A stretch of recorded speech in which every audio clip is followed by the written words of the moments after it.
Hello, everyone. Welcome to another episode of the Skytale Insights podcast, and specifically our platform series. I am here with Sam Schloss, who is the CEO and co-founder of Annie Aesthetics. We are so honored to have you here today. Thank you for joining us. Yeah, thanks for having me on. Really excited to be doing this with you. My first podcast. Which we're especially honored. They're all downhill from here. Okay, so just be prepared. Starting at the top. I love it. Well, other than starting a platform that has a obviously fantastic name, I'd love to just hear maybe a little bit more about your background before we dig in. Sure. So other than starting Annie Aesthetic, my background started a little bit more on the traditional finance side. I did investment banking for a couple of years. Then I was at a large private equity firm in New York, but don't hold it against me. Different reputations in the space, and I think ultimately just didn't love it that much. Wasn't super happy in the big corporate office and wanted to do something a little bit more entrepreneurial, have a little bit of more ownership, and actually build something. And started Annie Aesthetic about 3 years ago.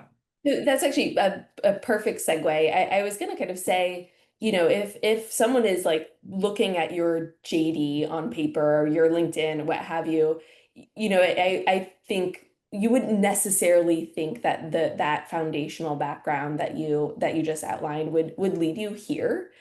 Um, can you share a little bit more about your journey to Annie and maybe how you came up with the idea, how you decided that this was the idea to pursue?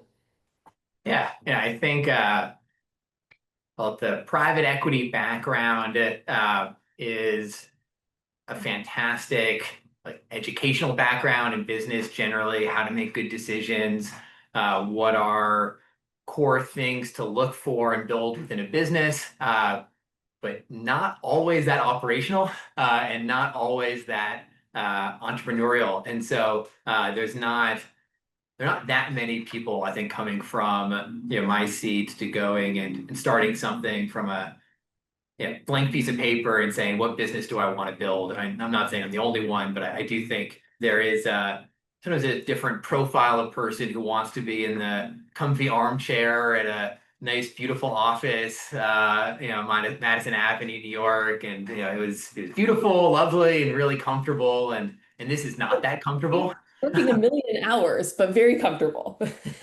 Correct. Although my wife jokes I'm the only guy who thinks back to, God, I had so much free time when I was in my private equity seat because this is, our job's not easy either. Yeah, absolutely. Um, no, I hear you. I think on the I've personally learned from experience that the 0 to 1 is very hard and harder than 1 to 2. And it's also so unglamorous. It's like, okay, what HR software are we going to use?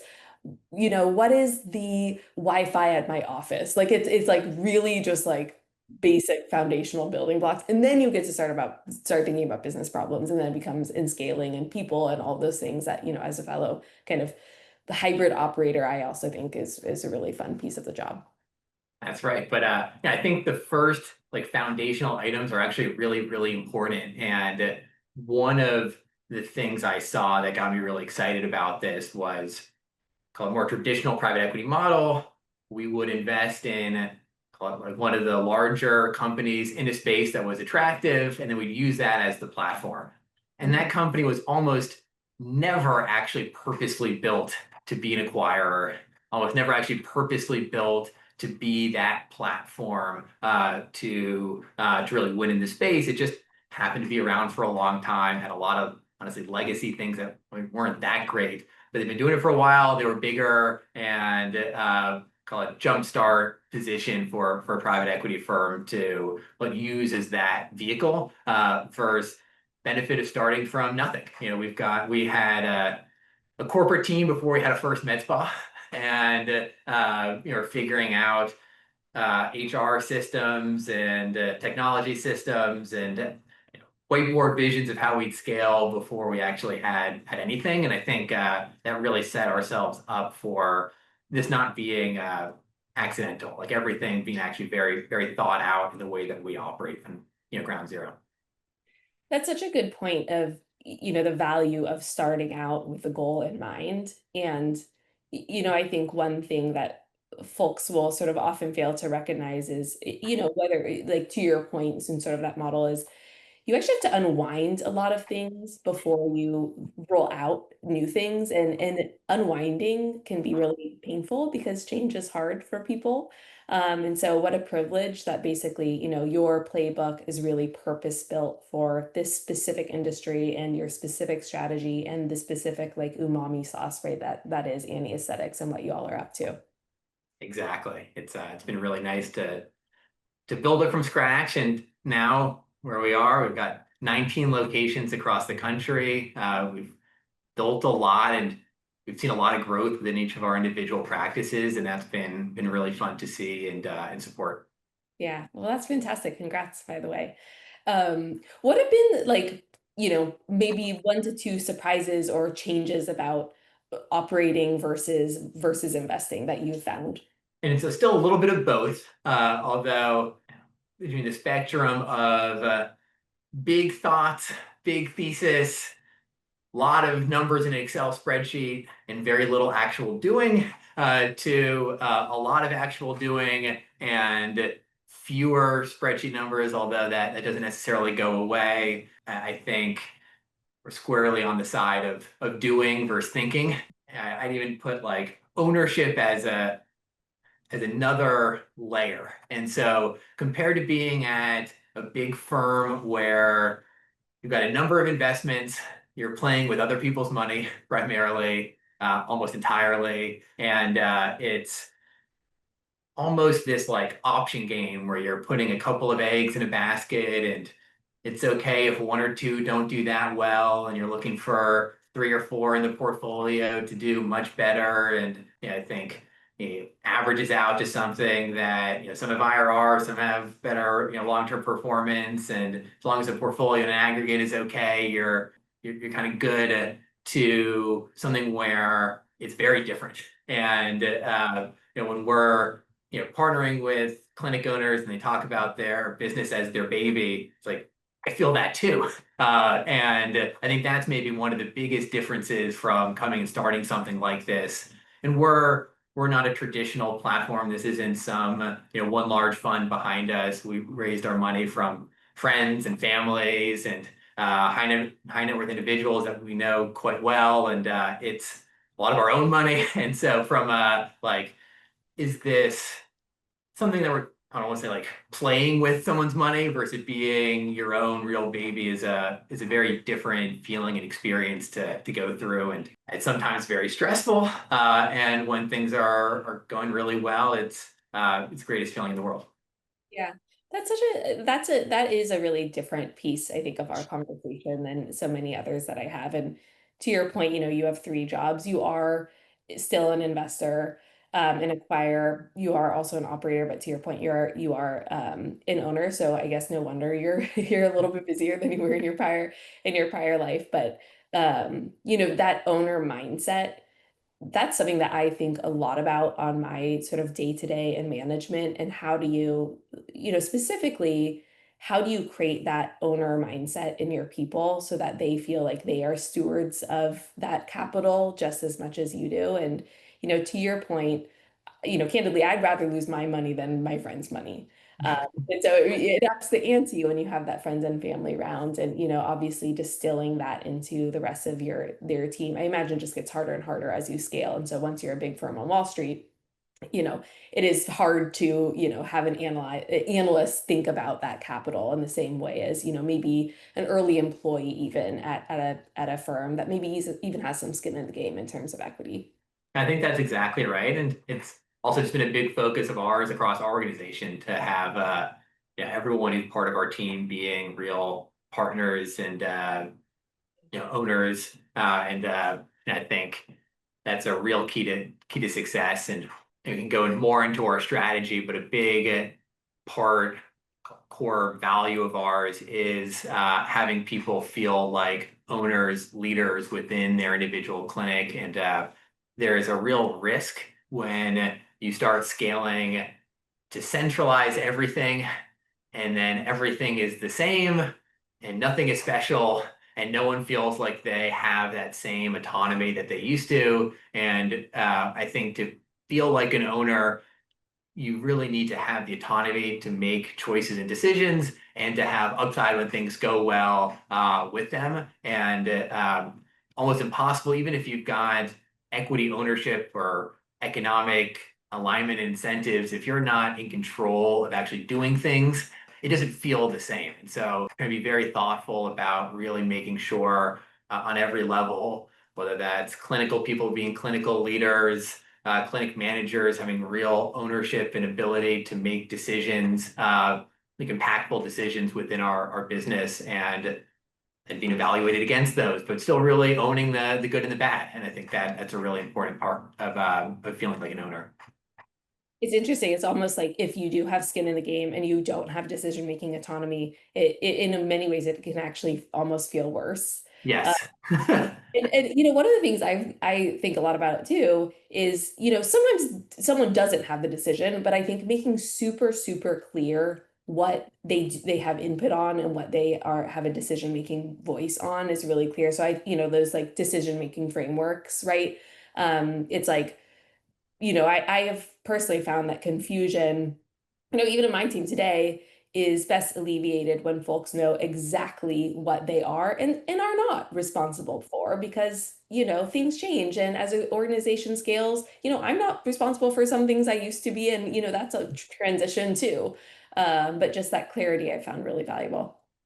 Yeah, and I think that's particularly important when roles change in a big way. And so every time we come in and have a new partnership, whoever previously owned the clinic 100% now has an equity partner with us. And they used to have 100% autonomy, and now things might be divided. Maybe you have full autonomy on clinical, but we're going to be more involved on some of the operational decisions. And so the worst thing is to not have clarity and then have that be a gray area and something where there's room for like real friction points later. And I think just a huge focus of ours, and we've gotten better and better at really spelling it out over time, is making sure that we do a lot of the upfront work ahead of a deal, so that what someone's role is 30, 60, 90, 1, 2, 3, 4 years out is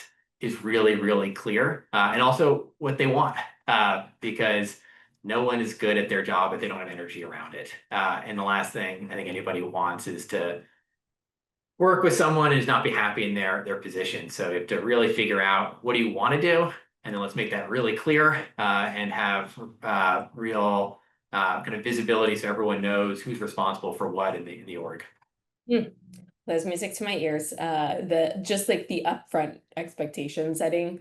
I think, again, even though it can be hard to have difficult conversations, I think it pays dividends. You're paying your future self dividends for getting, some of those conversations out of the way, or just, again, clarifying.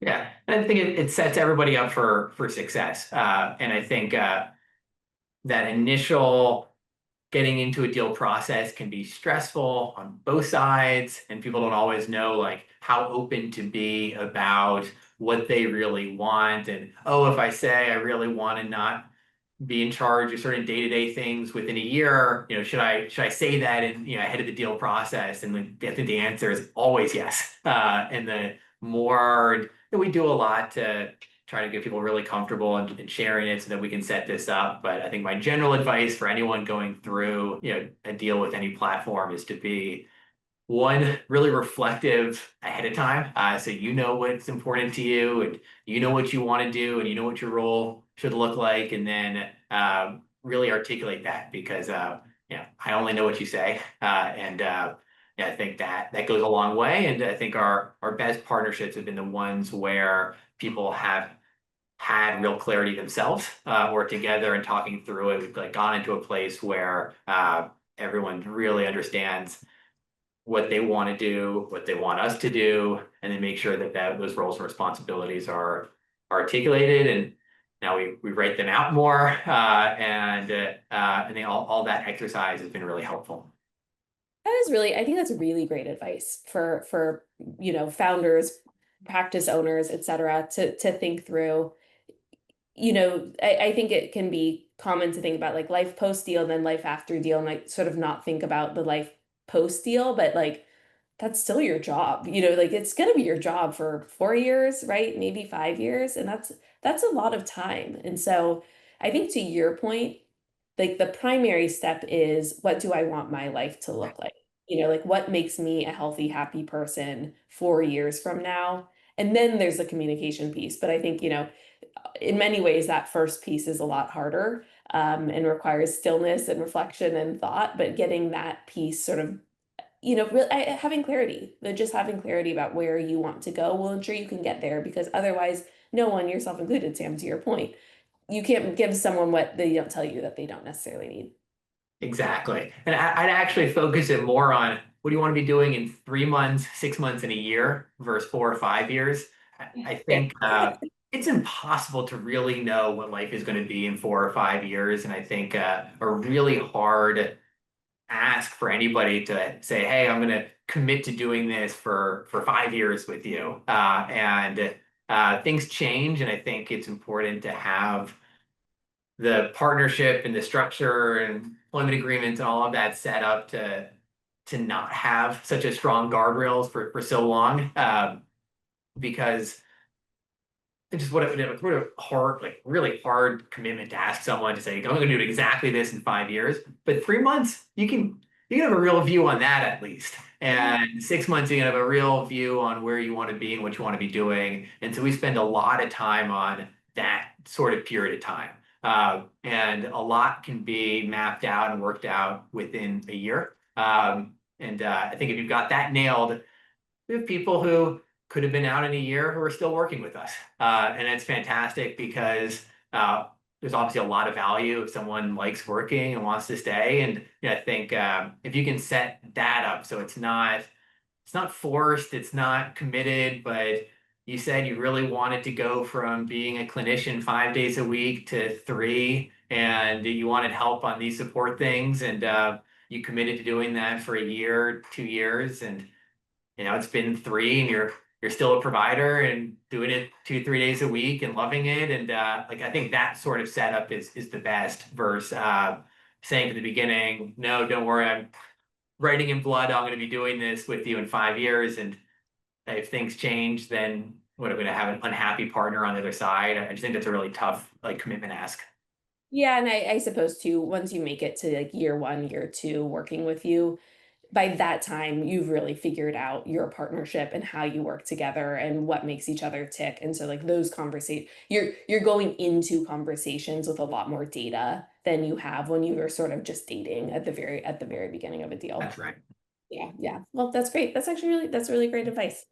Um, so from my perspective, just sort of getting to Annie as a whole, you started in 2022 and seem to have kept a relatively low profile. I mean, you've sort of always been there, but a little bit more quiet. You mentioned that this is your first podcast, I guess. Strategically, why is that? I think from a fundamental philosophy on the business, we don't want any aesthetic to be the powerful front and center thing. We're at our core a background support for the individual clinics. We keep the individual clinic brands, we support them in their success, and we view ourselves as, we don't say we're corporate, we're the anti-support team. And that's been, call it philosophical, what do we market, what are we doing out there? And is this a good thing for the clinic is the number one question we ask for certain decisions. So yeah, other platforms, yeah, I get asked all the time, well, why don't you have press releases every time you do a deal? That way people know you're partnered with that clinic. And is it a good thing for every client to know that the founder sold least majority of their practice. And I think oftentimes clients, it's not a great thing. And they question pricing. Pricing can be flat. And it's like, oh, it's some private equity person raising pricing now. And I've kind of heard and seen that go through a number of times. Or you know, providers and are they getting 20 inbounds from other groups in the area because they know the practice is going through a transition. And not afraid of competition. I think we can retain people really, really well by just having a great culture and really being supportive. But overall, is it a good thing to have these press releases or not for the individual clinics? And I think my assumption is probably not net positive for the individual clinics to have that out there versus not have it out there. And so we use that framework, I think, as a real, North Star for how we make all of these decisions. And then we kind of just haven't needed to.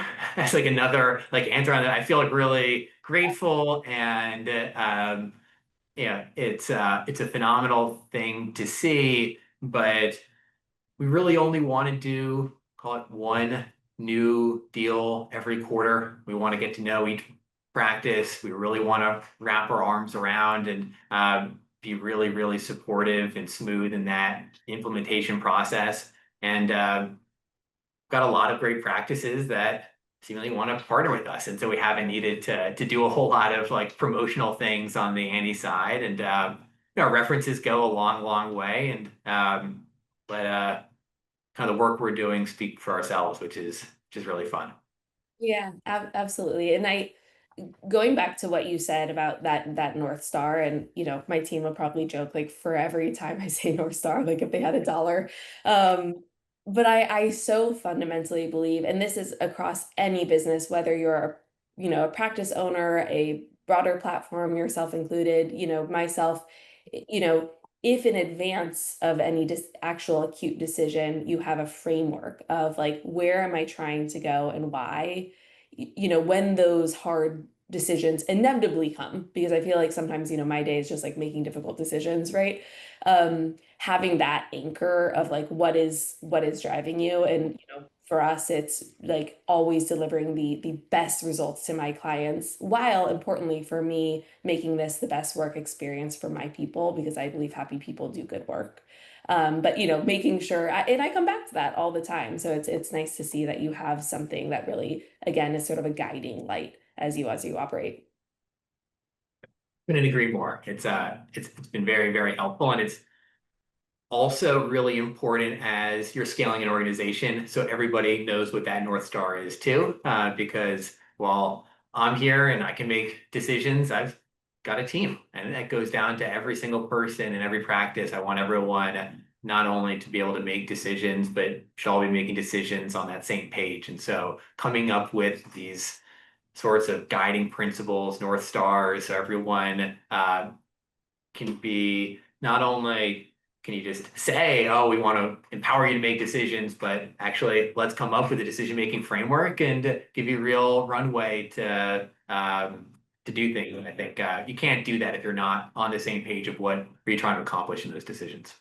Totally. And it helps, if the decision is no or something that someone doesn't want to hear, it's actually really nice to sort of be able to say like why, Yeah. because that's less personal. But you teed me up so nicely, Sam. I don't know how you did that, but one of the things that I noticed when I was looking on your website was your values.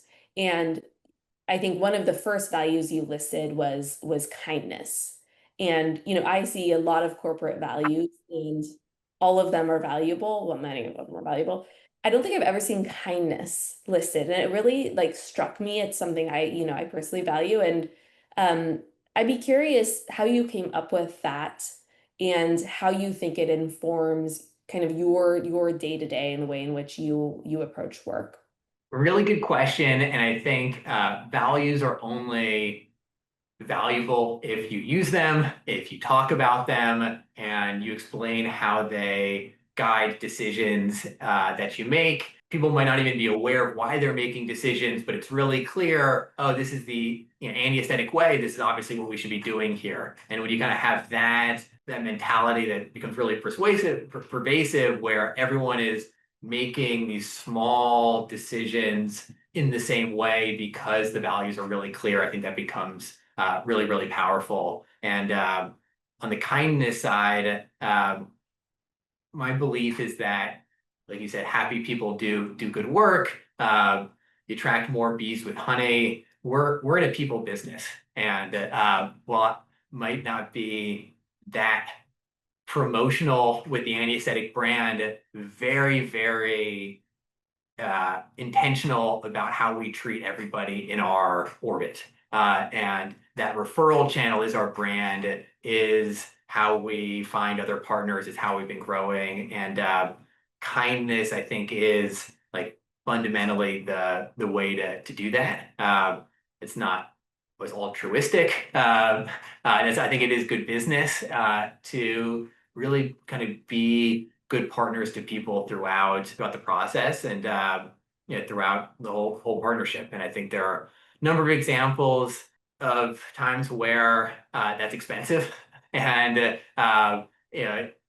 you can kind of fight for, well, this document said this one thing, and therefore I'm going to do this, or even in a deal process, trying to get every inch when you can. And I think our approach has been, how do we just be good partners in this? And if we have a happier person on the other side, that's going to be really the most valuable thing for us long term. Kind of using that as our guidepost for how we make a lot of decisions. I think, yeah, I mean, it's what is the long game? And while you may win the individual battle on some things, it's like there's a war. It's like a war. I wish there was like a positive version of that metaphor. But when there's a war, you want to win the Yeah. war versus sort of the micro thing. And it's great to hear how that can sort of play out in your day to day. But as we wrap up, I always love to do kind of a rapid fire kind of fun section. Oh Uh, God. a few questions. Don't worry, you'll have the answers. They're all personal, so you will have the answers to them. Um, but I guess, you know, first, what's the most fun part about what you do? It's the people for sure. Like we just had an annual offsite with our whole team. We've got a 20-person support team now, which is pretty crazy to see how we've grown, and just spending a couple days with everybody. It's an incredible team, and also really fun. And so I think just that part of it, people get to work with, is definitely been my favorite part. Yeah.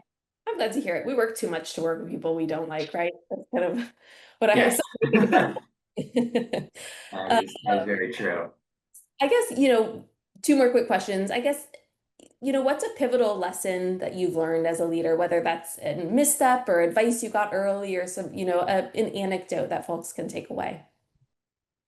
Oh, all right. I'll go with a leadership lesson, not necessarily a misstep, but something that advice that was given to me was to follow the entrepreneurial operating system, EOS. I don't know if you're familiar with it, but one of the best advice that I was given was to just have a guidebook and follow it. And that's been, I think, enormously successful in our organization, is really using that for how we structure our weekly, quarterly, annual meetings, how we prioritize what are our goals in any given point in time, and make sure that everybody knows what our mission is, knows what we're working towards, knows the big picture, and then knows what all of the weekly to quarterly steps are to get there. And sounds easy.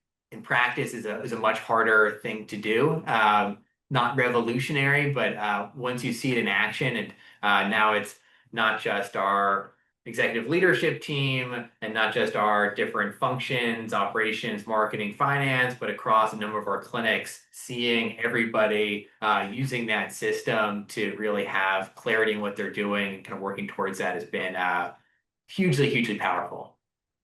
We actually we use that same system at Skytale, and I swear Amazing.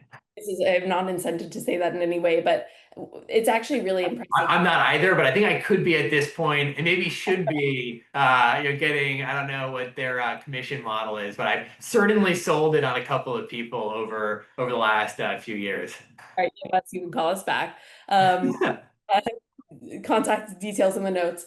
Um, but I guess, jokes aside, it's impressive to me that you have not only deployed it at your corporate level, because I think that tends to be the case where there's sort of like, corporate norms and ways of working and frameworks, but they aren't necessarily consistent across like the rest of the organization and the infield organization. And, it's interesting because I've been thinking about how this ties back to a few things earlier in our conversation. And, two themes that we talked about earlier were, frameworks and consistency. And, this is like a direct example, I think, of one of the ways in which you ensure with a framework that you have consistency. So again, it's sort of nice to see that it's a great example of some of what we talked about earlier today. Yeah, that's spot on. Okay, last question. What are you most proud of when you look back? Make a lot of promises in my position, and for people who are have owned, started their practices, and this is a huge, huge decision when they come and partner with someone like us, and they're really trusting that their business is going to be in good hands, that people are going to be in good hands, and that um, the business is still going to grow. And there's both an economic and just very personal pride piece in that. And actually delivering on that has been really, really challenging, but across the board, been really successful in retaining people. I think people vote with their feet, and actually seeing we've lost like almost nobody across the board, and that's been, I think, a real initial sign. And then we've actually grown our practices consistently over the years, and I think that's people have hit their earnouts. I'm really proud of 89% of earnouts that have come due, we've paid. And those sorts of stats, I think, are my favorite. Yeah. Well, that's fantastic. And congratulations on building something really incredible. And, I will always have a soft spot for your platform due to its incredible name. Um, but Sam, it has been a treat to have you with us today. Thank you for joining us and thanks everyone for tuning in. Yeah, thanks so much. Really happy to be on.